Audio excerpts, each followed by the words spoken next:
I had a date with Jason to see a movie after school, but at the cinema, I had to wait a full half hour before he finally strolled in, bringing his childhood best friend with him. When he went to buy bubble tea, he ordered her favorite flavor first, and then turned to me and asked, "What do you want?" In that moment, everything suddenly felt meaningless. I stayed silent for a while, looked him straight in the eye, and calmly said, "I want to break up." Jason frowned at me. His eyes were full of disbelief. "Huh? Vivian, what are you talking about?" I replied flatly, then took off the 4-leaf clover bracelet he had given me and placed it on the counter. What I said, "Let's break up. This is too expensive. I'm returning it to you." We had been together for 2 years, and yet he still didn't remember what I liked to drink. Meanwhile, he knew his childhood friends' preferences clearly. This relationship was just too exhausting. Jason looked at me with a complicated expression, as if he was waiting for me to snap out of it and apologize. His friend Joyce briefly looked guilty and quietly said, "Jason, maybe I shouldn't have come with you." Jason turned to her, his expression softening, his voice gentle. "It has nothing to do with you. Don't worry about it." He finished his sentence, turned back to me, and his voice turned cold again. "Have you thrown your tantrum yet? The movie is about to start. Didn't you say you wanted to see it?" Today was my birthday. A week ago, I had invited him to the premiere of Transformers: Rise of the Beasts. But when I reminded him, he showed little interest, even pouted and looked annoyed, saying, "Why do girls like watching this stuff? It's so boring." He never once remembered it was my birthday. I never expected him to bring Joyce along, too. Looking at the bracelet on the counter, I laughed, my voice calm. "You don't have to force yourself anymore. The two of you go and enjoy yourselves. I'm leaving." With that, I turned and walked away without looking back. That bracelet was the first birthday gift Jason ever gave me. Even though it didn't fit initially, I forced myself to lose 10 kilograms to wear it. I hadn't taken it off for 2 years, but today, I finally understood that you shouldn't hold on to things that don't fit. It's not worth it, and it's not necessary. On the way back to the dorm, the sky opened up with heavy rain. I didn't have an umbrella, so I had to walk through the rain. Halfway there, my chest suddenly felt like it was being squeezed, and it was hard to breathe. My asthma was flaring up again. I tried hard to gasp for air, desperately fumbling for my inhaler in my bag, but I suddenly remembered the medicine had run out this morning. I had planned to buy a new one after the movie. Now there was nothing I could use. My chest felt like it was about to burst, and every tiny bit of air was slowly escaping my lungs. I sank to the ground, shaking as I pulled out my phone. Instinctively, I was about to call Jason to bring me the medicine, but as my finger scrolled past a name that was both familiar and strange, I stopped. Without another thought, I called. It rang only twice before the other end picked up. A man's lazy voice, mixed with a stuffy nose, sounded. "Vivian? What is it?" I struggled to speak. "Galvin, I have an asthma attack. I'm next to the athletic field." Just 2 minutes later, Galvin rode his bicycle up beside me. He was wearing a loose t-shirt and shorts, and his whole body was soaked with rain. He was breathing heavily as he shoved the inhaler into my mouth, saying, "Hurry, take the medicine." Leaning against his shoulder, the medication finally took effect, and I stabilized. The rain was gradually easing, and the streetlights by the field had been turned off. Galvin sat next to me, his face unusually flushed. When I felt better, I quietly looked at the box of medicine in his hand and asked softly, "How did you get here so fast? It takes at least 5 minutes from the pharmacy." Galvin tossed his wet hair back and pulled it into a bunch. The cold wind blew past, and he sneezed, his nasal voice getting heavier. "I came from the dorm." I wanted to ask why he had asthma medicine in his room, but thinking of how Galvin was Jason's roommate, he must have gotten it from him. I didn't want to mention Jason right now, but Galvin blushed and asked me, "Why are you alone?" "Didn't you go to the movies with Jason?" I lowered my head and gently shook it. "Not anymore. I broke up with him." Galvin was silent, not saying anything more. A moment later, he abruptly pulled off his t-shirt. His pale, toned chest unexpectedly came into my sight. My eyes instinctively traced the chiseled lines of his abs. I stammered, "Hey, what are you doing?" Galvin glanced at me, quickly wrung out his t-shirt, and put it back on as if nothing had happened. I hadn't even had enough time to look. I never realized he had such a good physique. He tilted his chin toward the crossbar of the bicycle. "Get on. I'll take you back to the dorm." I didn't hesitate, immediately climbed onto the bike and sat sideways in the front, just like before. His hand stayed on the handlebars, which made me feel like I was being embraced. When I lifted my head, my forehead bumped into Galvin's chin, so I had to look down. That's when I noticed the thin, oversized t-shirt I was wearing was clinging to my skin, revealing the curve of my chest. No wonder he was blushing. I had thought he was getting a cold, but Well, I had seen the top half of his body, so I guess we were even. Halfway there, I suddenly remembered it was 11:30 at night. I quickly said, I think it's past the curfew for the girls' dorm. To avoid losing group points, I was now standing naked in the men's dorm bathroom, specifically Galvin's. The checks here weren't as strict as in the girls' dorm. Moreover, his only roommate, Jason, had just messaged to say he wasn't coming back tonight. I really needed a hot shower and a set of dry clothes to change into. I had actually been to their dorm a few times before, but always to find Jason. No one at school knew that Galvin and I were childhood friends. We had known each other since we were wearing split pants.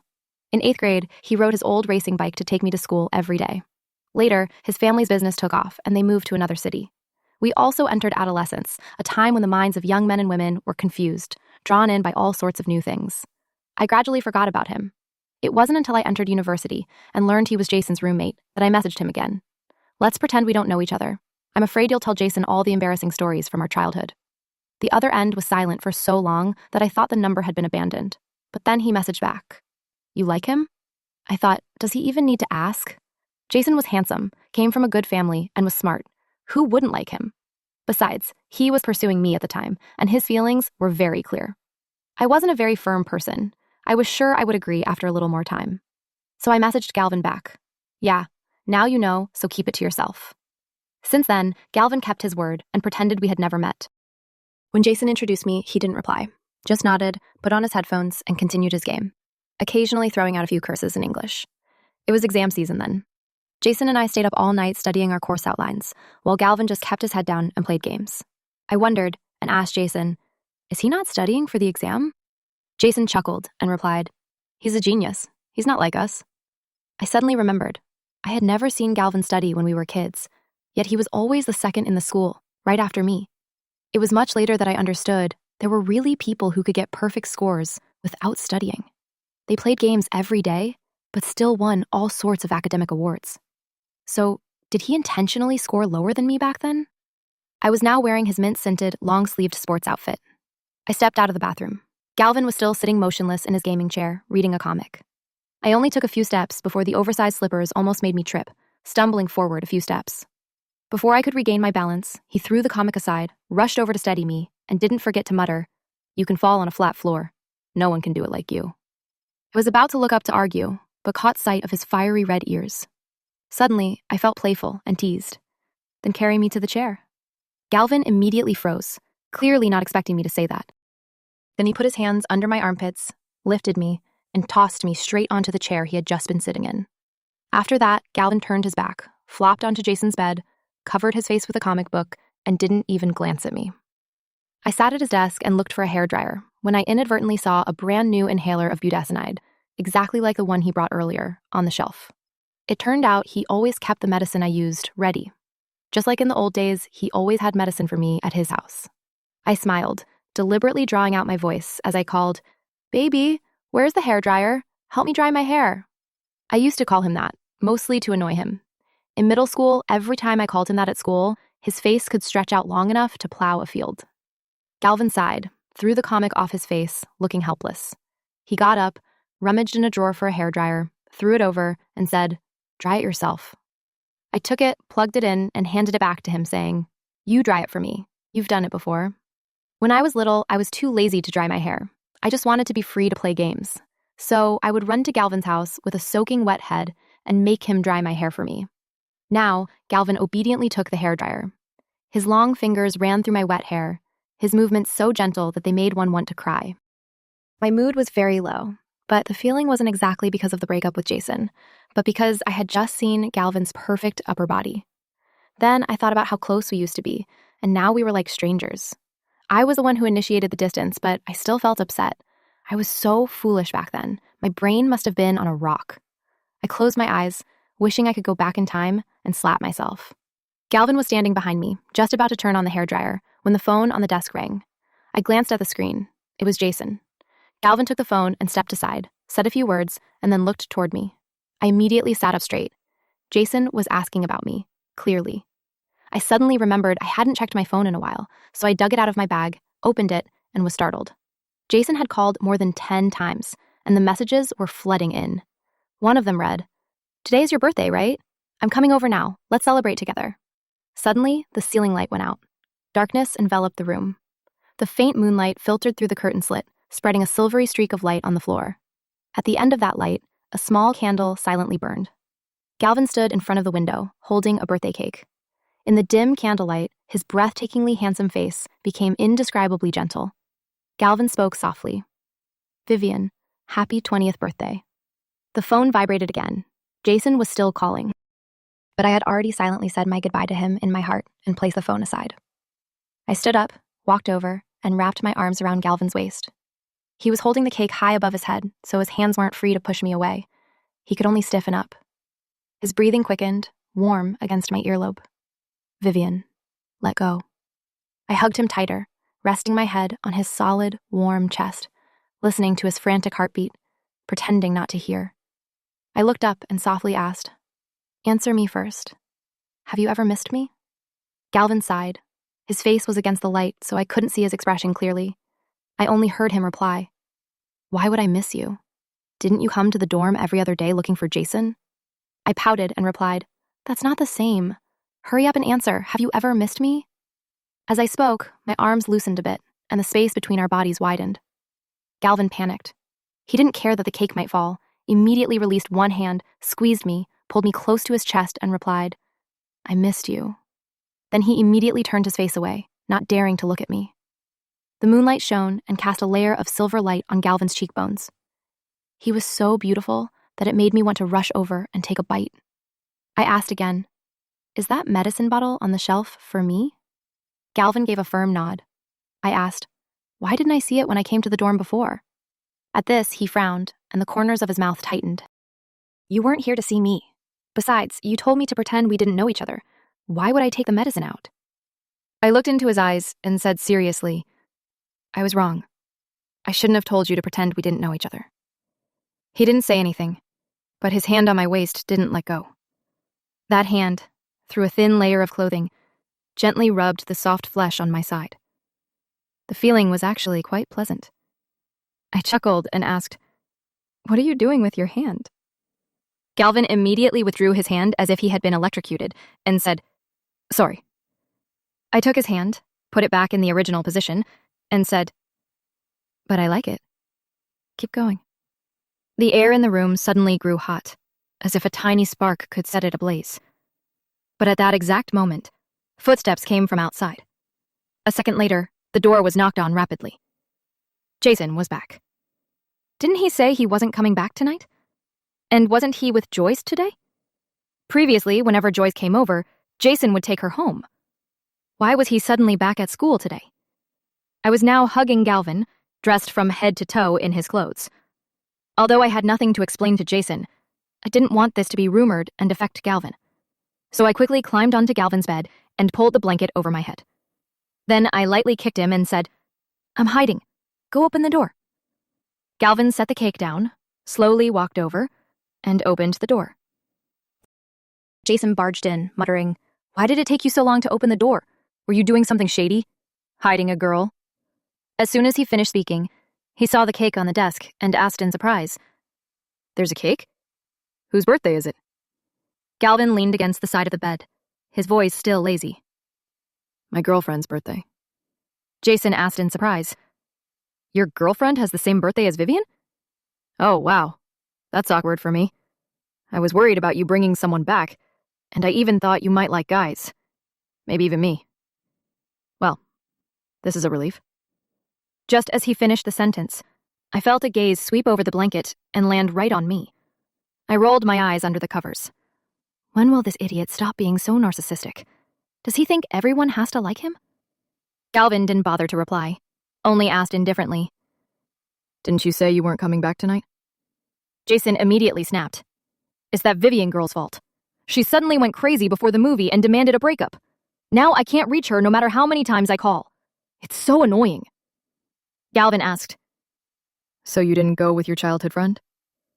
Jason replied, "I took her home." "Wait, how do you know Joyce was with me?" Galvin casually answered, "Saw you guys at the school gate." Galvin replied without blinking. In fact, I had told him on the way back. Jason continued to complain. Honestly, girls are such a hassle. Joyce and I are childhood friends. We've been playing together since we were little. What the hell does Vivian understand? If she weren't pretty, I would have broken up with her ages ago. Today, she caused such a scene that Joyce was almost in tears from guilt. Even if she cries and begs me to take her back this time, I'll have to think carefully. Galvin didn't reply. He sat on the edge of the bed, leaning close to me, and slid one hand under the edge of the blanket, taking my cold fingers in his. Jason continued. Buddy, I'm just going to use the bathroom quickly and then leave. You two continue. Sorry for the interruption. With that, he hurried into the bathroom. I quickly pulled the blanket down, my face flushed, and whispered to Galvin, my clothes. They're hanging on the balcony. Oh no. But it was too late. As soon as Jason entered the bathroom and looked up, he saw them immediately. He had just seen me tonight, so I wondered if he would recognize them. Galvin stroked my head and smiled faintly. It's fine. If he recognizes them, let him. We might as well go public now. I widened my eyes and asked, Aren't you afraid he'll make a scene? You know what he's like. Jason wasn't clear with Joyce, but he wouldn't accept me having such an intimate relationship with his best friend. But Jason and I had broken up, even though his tone just now made it seem like he thought I was just throwing a childish fit. Galvin put his hand behind him, raised an eyebrow, and said, He has a childhood friend. Why can't I have one? Indeed, Galvin and I were the real childhood friends. Hearing him say that, I no longer had anything to worry about. If Jason saw it, then let him. 2 minutes later, he came out of the bathroom, whistling as he teased Galvin. Hey, your girlfriend's style is really similar to Vivian's. She wears this kind of thing all the time. I could hear a hint of sarcasm in his voice. Although I was pretty, my family background was very ordinary. How could I compare to Jason, a rich young master? Not long after he successfully pursued me, he started to criticize me. He said I dressed like a high school student and didn't know how to take care of my appearance. He said I dared to wear a 30,000 dong t-shirt out in public, while even his socks cost hundreds of thousands of dong. He once told me, Your only good feature is your face. Joyce, on the other hand, was groomed like a doll from head to toe. Every time they talked about luxury goods, yachts, or beautiful foreign scenery, I could only remain silent. Sometimes, when Joyce was talking, she would cover her mouth and pretend to say, Oh dear, Vivian probably hasn't seen these things, has she? Jason, let's stop talking about it. She won't understand. Every time that happened, Jason would just wave his hand. Forget her, let her just listen. Then he would whisper to me, If you want to go abroad, I'll sponsor you for an overseas study trip. I never responded to that condescending tone. Perhaps this was the incompatibility. If you're not in the same world, don't force it. I was lost in my thoughts when Galvin's displeased voice sounded over my head. I like my girlfriend wearing this. She's already beautiful. She'd look good even in a sack. Not like some people, who are pretty but a pain. I almost burst out laughing under the blanket. It had been a long time since I heard the familiar, sharp-tongued Galvin from the old days. Jason, of course, didn't understand anything. He even looked jealous and joked, You're a real expert at sweet-talking your girlfriend. Remember to introduce me to my sister-in-law sometime. Finally, the annoying god of plague left. I pulled off the blanket and was about to get up when Galvin's big hand gently pressed me down, saying, Sleep here. My cheeks immediately flushed hot. My voice was as quiet as a mosquito. What about you? Where will you sleep? Galvin suddenly leaned in close, his warm breath fanning my face, making me so flustered that I wanted to bury myself in the ground. Actually, I had just thought about this, and it wasn't out of the question if he wanted to sleep with me. But my throat felt glued shut, and I couldn't say a word. I decided to use action instead of words, inching inward a little. To my surprise, he laughed and said, Your expression is like you're about to go to war. I'll sleep on Jason's bed. Then he pulled the blanket back over me, and the moonlight silently fell like a silver stream onto the floor. That night, I dreamt of Galvin, but it was an image I had never had before. The dream made me blush all night long. The next morning when I woke up, he was back with a hot breakfast. Galvin was wearing a light blue shirt with a faint scent of mint coming from his fingertips. The sunlight hit his dark, glossy hair, making him look as if he was covered in a golden light, like a deity stepping out of a legend. I thought of the daring dream I had last night, and my cheeks immediately burned hot. I had never had such thoughts when I was with Jason. After that, the relationship between Galvin and me began very naturally, as if we were meant to be. After we officially started dating, he moved out of the dorm. I asked in surprise, This place must be expensive, right? Did you rent it? Galvin just replied, No, I bought it. I widened my eyes and said, "Brother, I know you have money, but this much?" He handed me a bunch of keys and said, "You choose. Stay wherever you want." Galvin could always easily guess what I was thinking. Before I could even open my mouth, he knew whether I wanted water or craved fruit. He once said, "If you fart, I know what you ate today." It sounds a bit crude, but it was true. Whenever there was a movie I liked, he would buy tickets for the first screening without me even having to mention it. If he saw something cute or beautiful, he would buy it and give it to me. For the first time, I learned that being in love could also mean being spoiled, like a princess. Jason wasn't completely out of contact. A week after the breakup, he messaged me on WeChat. "Come find me after school. I'll take you to see Transformers, just the two of us." When I saw the message, I realized I hadn't blocked him yet. I immediately dragged him into the block list. But in less than a minute, my phone vibrated continuously, flooded with messages. "Vivian, you have some nerve. Why did you block me? I took the initiative to invite you to the movie, and I didn't even bring Joyce along. Don't be greedy. I'm giving you one chance. Come to the entrance of the boys' dorm right after school. Otherwise, I will break up with you." Is he an idiot? I already broke up with him. I hesitated whether to block his phone number too, but I figured blocking wouldn't help anyway. We were at the same school, and he would find me one way or another. So I decided to send a very polite message. "If you haven't lost your memory, you should remember I said I broke up with you. I have a new boyfriend now, so please don't bother me anymore." The message was sent, and the other end was silent for a few minutes. Then came a flurry of new texts. "Vivian, stop kidding around. You think you can find someone better than me? Everyone at school knows you're mine. Who would dare date you? I bought your birthday present already. If you don't come get it, I'm giving it to Joyce." He finally sent a picture. It was the latest Van Cleef & Arpels 4-leaf clover bracelet. The old one I received was actually an extra they had bought for Joyce, but since she already had an identical one, he conveniently gave it to me. At the time, I thought he had just bought the wrong size. It wasn't until the first time I met Joyce that I heard her say on the phone, "I thought he was serious this time when he moved back from abroad." Turns out he wasn't even worth the effort. Jason actually gave her the bracelet I rejected. He really doesn't care at all. It turned out that the first birthday gift I received from Jason was something someone else didn't want. He used to be very attentive to me, but now I understood that it was just a familiar trick he used on every girl. His kindness was like a shooting star. Beautiful, but fleeting and fake. But at the time, I genuinely liked him. I hesitated for a long time before taking off that bracelet. I thought, the past doesn't matter. The future is what counts. The outcome proved that you should never waste time on someone who doesn't value you. I ignored Jason's narcissism, attended my classes seriously, focused on my English studies, and prepared my application for studying abroad. After class, as I reached the corner, Galvin suddenly stepped out from behind, took my hand, and said, "My family is having a party tomorrow. Come with me, okay?"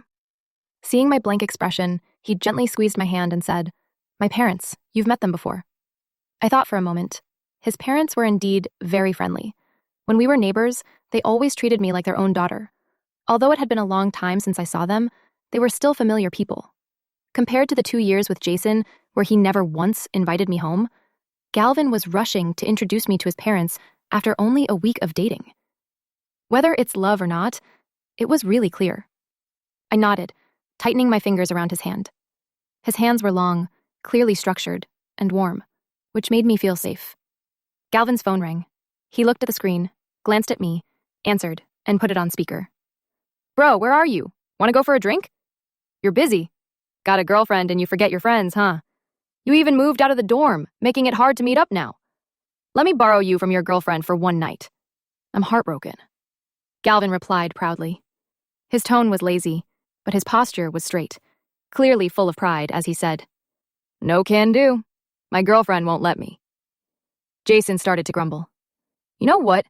Vivian broke up with me, and she said she has a new boyfriend. I don't believe she could find anyone better than me. She must just be throwing a tantrum. She'll come crawling back to me sooner or later. You'll see." Galvin glanced at me. I immediately wrapped my arms around his arm, gave him a thumbs up, and mouthed, "You're a million times better than him." He curved his lips into a smile, trying to suppress his feelings. Jason continued, "There are so many guys at our school chasing Vivian, and they're all garbage. Either they have no money or they have no talent. Do they even deserve her?" Galvin suddenly paused, his voice dropping. "What about me?" The other end was silent for a few seconds, then burst into laughter. "Don't joke around, man. How could Vivian ever reach you? I almost blurted out, "I'm not worthy of Galvin." But I managed to swallow the words. Why wouldn't I be worthy of him? He even held my face and called me sweetheart, and fed me grapes. Galvin calmly replied, "I think she's very worthy." Jason still didn't believe it. "Come on, don't talk nonsense." Galvin said, "Gotta go. My girlfriend is in a hurry." His gaze rested on me, deep and silent like ink, seemingly glowing with a misty layer of passion. That was the sign when he was truly moved. I looked down at my chest. Oh my God. Because I was hugging him so tightly, his strong, beautifully defined arm was pressed close to me as if locked in place. Who was really in a hurry here? That night, he worked me until my entire body was exhausted. In the middle of the night, the phone on the nightstand vibrated with a text from Jason. "Vivian, I know I was wrong. My family is having a party tomorrow night. I'll be waiting for you to come." It was accompanied by an address. I didn't bother to read it carefully and deleted the message immediately. Galvin's family party was held at the Rose restaurant. Galvin went to the airport to pick up his parents early that morning. He had already prepared several outfits and booked a stylist for my hair and makeup. I admit, I was a little touched.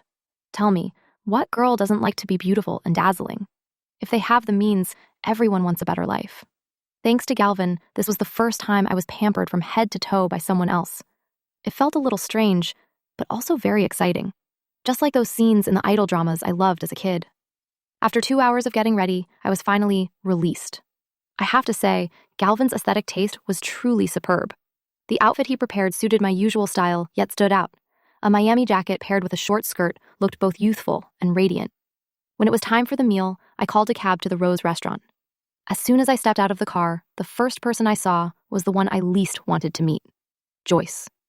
Today, she was wearing a silk moonlight dress with a deep V-neck, still elegant from her toes to the top of her head. But her appearance was more elaborate than usual, clearly meticulously prepared. The moment she saw me step out of the taxi, her eyes widened in disbelief. "I knew it! How could you let go of Jason so easily? You weren't invited today, and you still dare to show your face here?" I was stunned for a moment. Was this girl delusional? I said coldly, "Excuse me, but you're blocking my way." Joyce stood on the tips of her high heels, crossed her arms, and looked me up and down. "You even dressed up? Is this outfit a fake? Jason ordered this exact type for me, and I haven't even received it yet." With that, she used her fingernail to scratch the logo on my chest. Her face was full of disdain. I pushed her hand away, my face expressionless. "Didn't your mother teach you? Don't touch other people's things without permission. Or do you just like things that belong to other people? Clothes, men, everything? I don't need hand-me-downs. You can take whatever old things I don't want.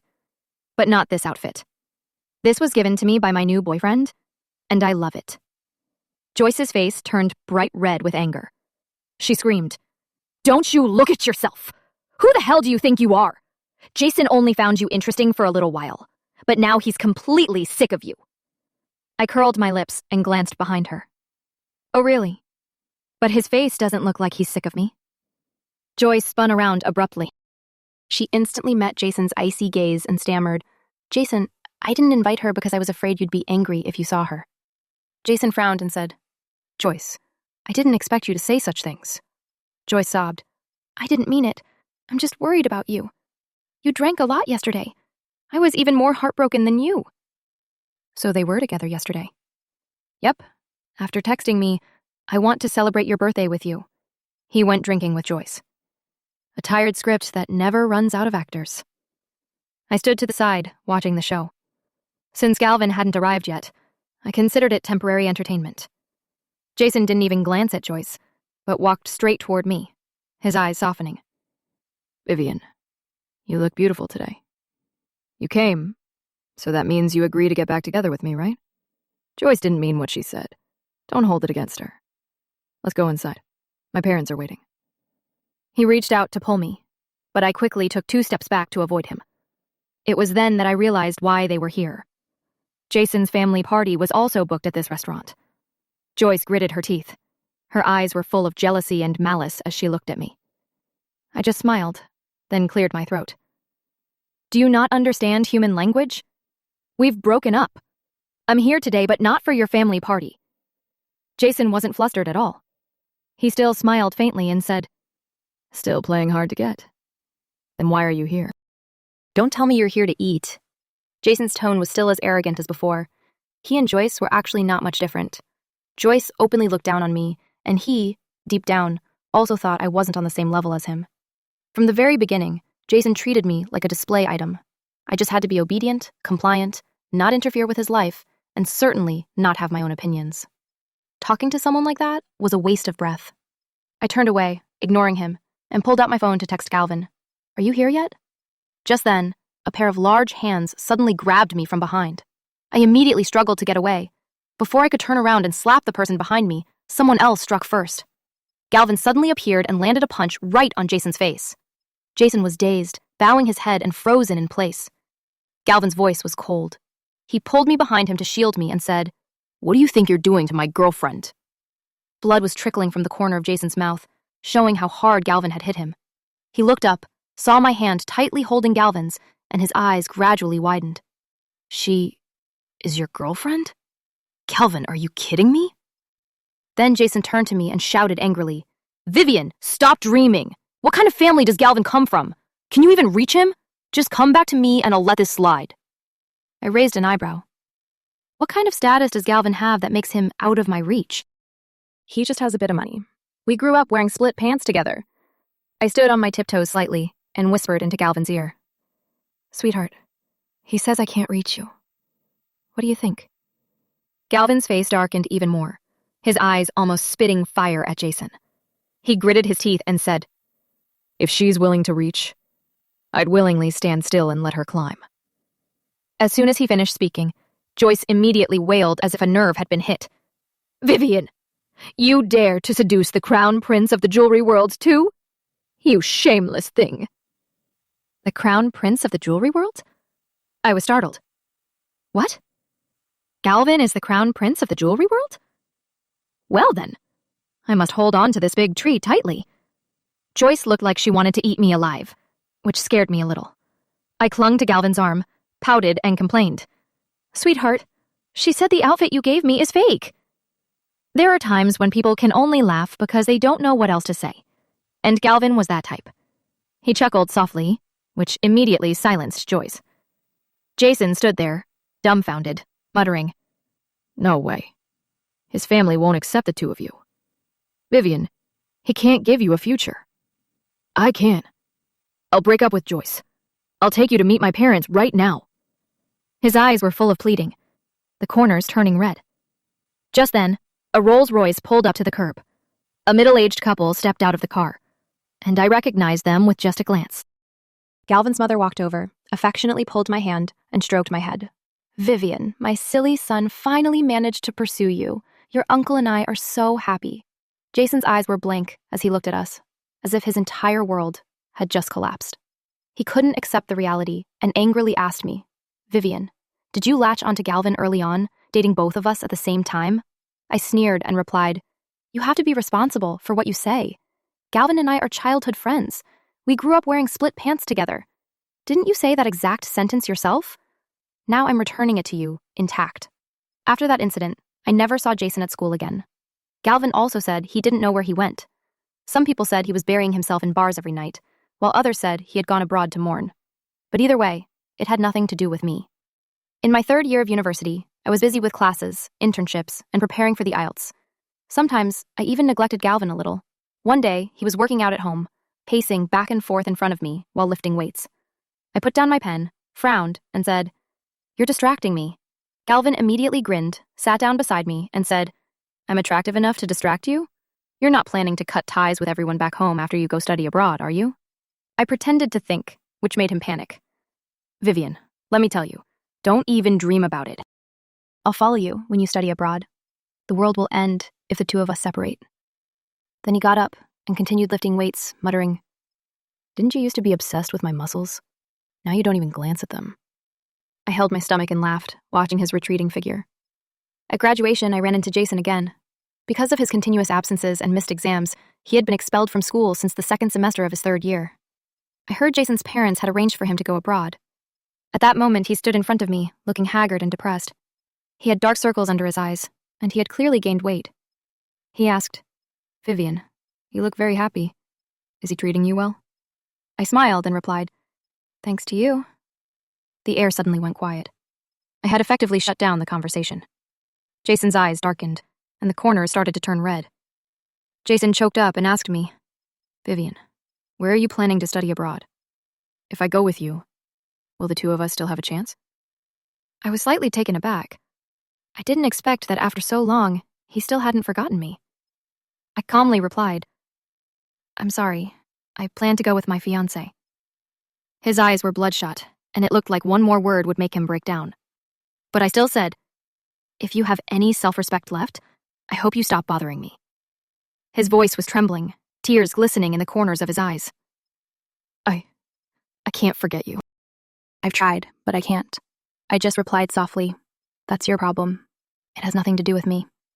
He handed me the old Van Cleef bracelet. I didn't bother to take it, just shook my head slightly, turned, and walked away. Many years later, I returned to the country and became a lecturer at the very university we attended. That day, Galvin and I were walking hand in hand on campus, with our tiny child chattering and playing happily beside us.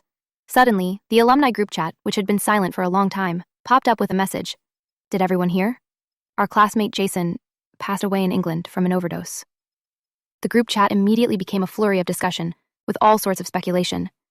Galvin and I just quietly looked at each other, neither of us saying anything. Life is truly short, full of regrets. I just hope we learn to cherish the person beside us, and not hold on to a retreating figure at the end of the horizon.